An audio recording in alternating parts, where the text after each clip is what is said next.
Radio J. Géopolitique, le MAG. Steve Nadjar. Radio J.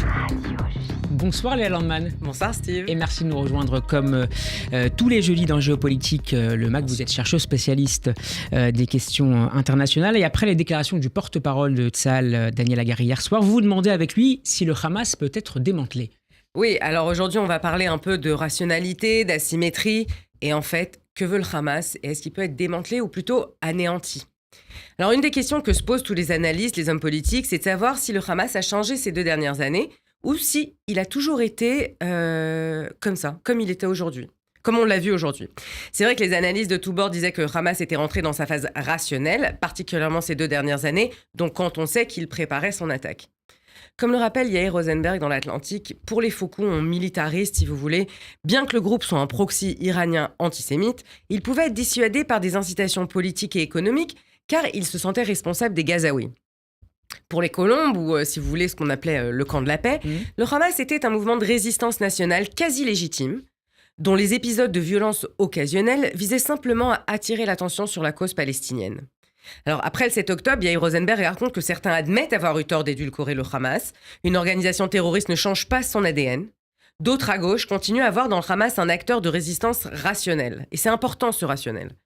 Comme si admettre la vérité affaiblissait la lutte palestinienne, alors que ça devrait sembler évident que c'est bien le contraire. Mais ça affaiblit la cause palestinienne, ce qu'a fait le Hamas. Donc comme on vit dans un monde à l'envers, on va continuer, hein. Léa, un autre journal s'est intéressé au Hamas, à sa stratégie et à sa vision à long terme. Oui, alors là, je suis contente quand même de vous amener un dossier du Guardian, anglais. Et cette fois-ci, c'est Joshua Leifer qui distingue aussi 2 camps. Mais dans l'air du temps, ce n'est plus une question de droite ou de gauche, faucon ou colombe. C'est l'Occident, les États-Unis et Israël d'un côté, et un groupe qu'il qualifie plus hétérogène de l'autre. Alors ce groupe hétérogène quand même, il dit c'est principalement des think tanks, des chercheurs palestiniens. Donc hétérogène, d'accord. Donc le premier groupe composé d'experts antiterrorisme occidentaux et d'analystes sécuritaires américains et israéliens voit le Hamas à travers l'angle de son hostilité envers Israël. Cette école de pensée Dixit Leifer tend à pointer par exemple l'énorme infrastructure de tunnels du Hamas comme preuve que le groupe protège ses propres combattants, tout en laissant les civils de Gaza à la surface se débrouiller seuls, sans aucun système d'abri anti-bombe. C'est dingue quand même, alors que les Gazaouis le disent eux-mêmes, qu'un des chefs du Hamas au Liban l'a répété. On se demande vraiment comment ces analystes sont arrivés à cette conclusion. Ça, c'est le premier groupe. Le deuxième ? Ça, c'est le premier groupe. Le deuxième, c'est un groupe donc, qui voit le Hamas comme un acteur politique complexe, ce qui est vrai, qui intègre des tendances plus ou moins radicales, c'est vrai. Et surtout, le Hamas est le produit de l'occupation et le blocus israélien, mais pas le blocus égyptien, évidemment. Et que donc un changement de conditions changerait le mouvement. Changement de conditions, il faut entendre un changement de politique israélienne. Mais encore une fois, même quand le Hamas veut devenir modéré, parce qu'il a eu des périodes où soi-disant il voulait devenir modéré et intégrer donc la politique palestinienne, c'est la politique israélienne qui l'en empêche. Aucune prise de responsabilité, donc même pas après le 7 octobre. Ça ressemble un peu au discours de la France insoumise et de la gauche de manière générale occidentale. Ben voilà, exactement. Alors, Abnou Chalmani, elle rappelle dans Laïcité, j'écris ton nom, que Salman Rushdie, je cite, raconte un débat avec Jacques Derrida au début des années 90, alors que l'Algérie basculait dans ces années noires de l'islamisme. Au cours de la session consacrée à l'Algérie, il défendait l'idée que l'islam lui-même, l'islam réellement existant, ne pouvait être exonéré des crimes commis en son nom. Derrida exprima son désaccord. La rage de l'islam était provoquée non par l'islam, mais par les mauvaises actions de l'Occident. L'idéologie n'avait rien à voir là-dedans. Ce n'était qu'une question de pouvoir. Les terroristes ne sont presque pas responsables. Presque pas responsables. Et on voit bien comment ça s'est terminé quand même. Un dédouanement total, en fait, du terrorisme islamiste. Et je rappelle ce passage, évidemment, parce qu'il y a encore des politiques, des analystes, des apologistes qui refusent de voir le Hamas pour ce qu'il est. Une organisation terroriste islamiste, qui agit dans un contexte politique et dans un but national étroit, soit, c'est-à-dire c'est pas un Al-Qaïda, mais n'empêche que l'idéologie y est. On a beaucoup critiqué Israël quand toutes les tentatives de réconciliation entre le Hamas et l'OLP ont échoué. Il y avait un peu de cela quand même. Mais surtout, il y avait des écarts idéologiques impossibles à combler. Et là, on lit les analyses des uns et des autres, le camp le plus hétérogène, comme l'appelle le Guardian, et on se dit qu'on croit rêver. On a là une organisation qui non seulement a exécuté ses menaces, mais menace de le refaire encore 100 fois, et on demande aux Israéliens de ne pas les croire. C'est une question de contexte, nous dit-on, et d'occupation. Et vous, Léa, vous ne croyez plus du tout à une solution politique à ce conflit ? Non, je dis pas qu'une solution politique n'est pas envisageable. Plus que ça, je pense qu'il n'y a pas de choix. Solution politique, il y aura, au-delà des idéologies. Mais l'idée légitime et même brillante pour certains d'intégrer le Hamas dans l'OLP, il fallait que je mette des guillemets pour que ce soit clair, d'intégrer le Hamas... On les entend même à la radio, les guillemets. D'accord, ok. Dans l'OLP et espérer que le mouvement renonce à sa vision messianique me paraît dangereuse et criminelle. Le fameux on n'a pas encore essayé qu'on entend beaucoup en ce moment pour ces élections. D'autres contextes. Ouais. Mais en fait, si, on a déjà essayé. Ça n'a pas marché si bien ni pour les Libanais, ni pour les Afghans. C'est le genre de solution qu'on prend par paresse ou par dépit, ou parce que l'effort à produire pour y arriver est immense. Alors parier avec les vies des Israéliens et l'avenir du seul État juif me semble aberrant. En même temps, on le sait, le vide n'existe pas. Léa, comment expliquer l'attraction, l'attirance pour les idées du Hamas, ou en tout cas pour la cause palestinienne en Occident, notamment en Europe et en France ? Alors en fait, il y a 1000 explications pour ça. Il y a vraiment 1000 explications. En Occident, surtout la jeunesse occidentale. Pour faire simple, Guy Salomaris, un ancien négociateur palestinien et chercheur au Washington Institute, que j'ai interviewé il y a 1 an à peu près, en août l'année dernière, disait que le Hamas a réussi à se présenter en Occident, en particulier en Europe, non pas comme une organisation islamiste, mais plutôt comme une organisation de libération palestinienne. Et je pense que c'est cette façon de cadrer la discussion qui prévaut aujourd'hui. Il rappelait que les quelques manifestations anti-Hamas à Gaza en 2019, zéro couverture politique, zéro soutien international, zéro couverture des médias. Donc en fait, on s'en fichait. C'est un récit qui est promu par le Hamas lui-même, par les médias tels qu'Al Jazeera, mais également soutenu par certains de ses apologistes dans le monde progressiste, au sein de cette coalition très étrange que nous observons entre la gauche progressiste, comme on la désigne aux États-Unis, mais qu'on voit très bien en France et en Europe aujourd'hui, et l'islamisme. Ça serait la dernière lutte décoloniale. Oui. De leur point de vue. Oui, de leur point de vue. Oui. Franchement, clairement encouragé par des acteurs tels que la Turquie et le Qatar qui ont un intérêt à promouvoir le Hamas. Il est donc beaucoup plus facile de blâmer les acteurs puissants établis tels que les États-Unis, Israël et le monde arabe, et l'Égypte, et de passer l'éponge sur la partie plus faible, comme si cette dernière n'avait aucun pouvoir d'action. Cette façon de percevoir le Hamas, c'est pas rien. Elle joue un rôle primordial dans la manière dont le Hamas, et surtout si noir, perçoit à son tour sa propre position. Et là, vous souhaitiez attirer notre attention ce soir sur l'analyse d'un chercheur israélien, Eli Podé. Oui. Alors lui, c'est un spécialiste professeur d'islam et du Moyen-Orient à l'Université hébraïque de Jérusalem. Le Hamas est faible. Et pourtant, rien ne le fait plier. Et il parle en fait de la puissance du faible.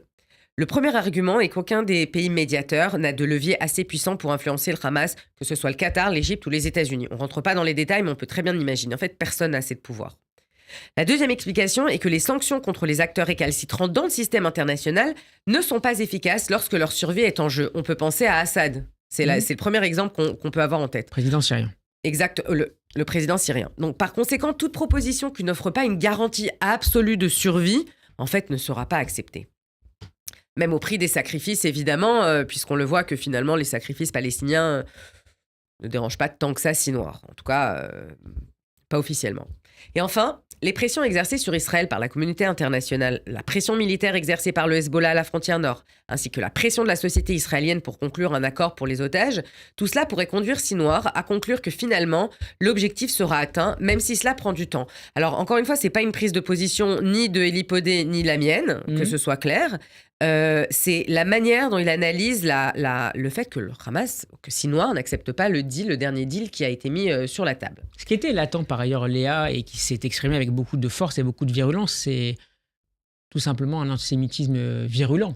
Ah ouais, antisémitisme, antisionisme, on a l'impression vraiment que ça attendait de sortir, quoi. Il fallait juste appuyer sur le bouton et hop, c'est parti. Mais c'est aussi soutenu, entre autres, par des pays alliés de l'Occident, on en a parlé, comme le Qatar et la Turquie, ou encore comme la Chine et la Russie, donc des opposants. Mais surtout, et pour moi c'est encore plus grave que tout ça, c'est un système international, donc l'ONU. On a déjà parlé de l'UNRWA, qui perpétue toujours le problème palestinien. Mais il y a d'autres exemples pour l'ONU. C'est la commission d'enquête ouverte en Israël au lendemain des massacres du 7 octobre contre le Hamas, mais aussi contre Israël, donc tout de suite en fait. Alors même le début de la guerre, donc, à Gaza. Au début de la guerre, les Israéliens n'étaient pas encore à Gaza, que cette commission était ouverte. Il y a une spéciale rapporteuse de l'ONU pour les territoires palestiniens occupés qui est ouvertement et antisémite, complètement décomplexée.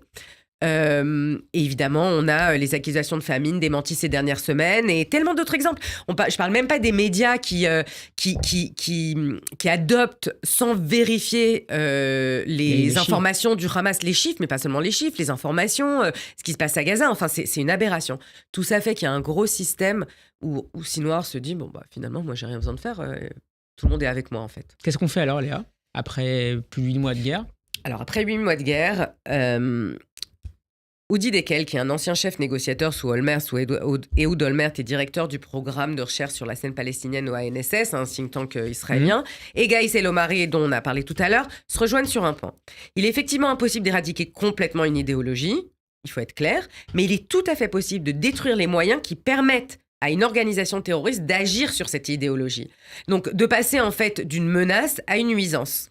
Leur solution se rejoint également, c'est une combinaison de forces militaires, alliances régionales, reconstruction et réformes politiques, car l'idée, c'est de gagner du temps, le temps de mettre en place, en fait, ces programmes et ces mesures. Peut-être un dernier mot ? Oui, et pas des moindres, je crois. Voilà, bon. Pour que toutes ces propositions soient implémentées, il faut que le gouvernement israélien accepte de discuter du jour d'après. On voit que les fossés de plus en plus importants se creusent entre les politiques et les militaires à ce sujet. Et comme souvent en Israël, et c'est paradoxal, c'est l'armée qui demande une solution politique, connaissant très bien les limites de l'exercice militaire quand il n'est pas accompagné de buts politiques. Ensuite, il faut un alignement entre Israël et ses alliés, officiels d'un côté et officieux avec les pays avec lesquels Israël a des intérêts communs. Là aussi, le fossé se creuse. Les tensions entre Israël et les États-Unis, par exemple, sont à leur comble. On n'a jamais vu ça depuis très très longtemps. L'Union européenne, mais surtout les pays de l'Union européenne, ne pèsent pas assez lourd. Et surtout, leur double langage par rapport au Hamas et par rapport à Israël rendent leur voix inaudible. En Israël, mais pas seulement en fait, au Moyen-Orient en général. Hier, Nasrallah menace Chypre, membre de l'Union européenne. Il a dit « L'ouverture des aéroports et des bases chypriotes à l'ennemi israélien pour cibler le Liban signifierait que le gouvernement chypriote est partie prenante de la guerre. Le président chypriote a tout de suite répondu qu'il faisait partie de la solution et pas du problème, qu'il est ouvert à la diplomatie avec le Liban et Steve avec l'Iran. Ça a été couvert un peu dans la presse, mais franchement, personne n'a tapé sur la table en disant non, le Hezbollah ne menace pas un pays de l'Union européenne. Et tout le monde l'ignore. Je me demande ce qui se dit entre quatre murs d'ailleurs. Si ça c'est dit officiellement, c'est pas du tout rassurant. Et enfin, il faut que l'ONU se remette en question. Alors, je sais que ça veut rien dire et c'est les grands, ça semble un peu populiste, l'ONU qui se remet en question. Mais il faut une vraie remise en question de cette organisation. Leurs déclarations fébriles contre le Hamas et leur ligne anti-israélienne à la limite de l'antisionisme ne tombent pas sur l'oreille d'un sourd, que ce soit à Gaza, au Liban, chez les frères musulmans en Europe ou ailleurs. Merci beaucoup, Léa Landman, d'avoir été avec nous et d'avoir tracé quelques pistes pour essayer de trouver une solution pour mettre un terme à la gouvernance du Hamas dans la bande de Gaza. À la semaine prochaine. À la semaine prochaine.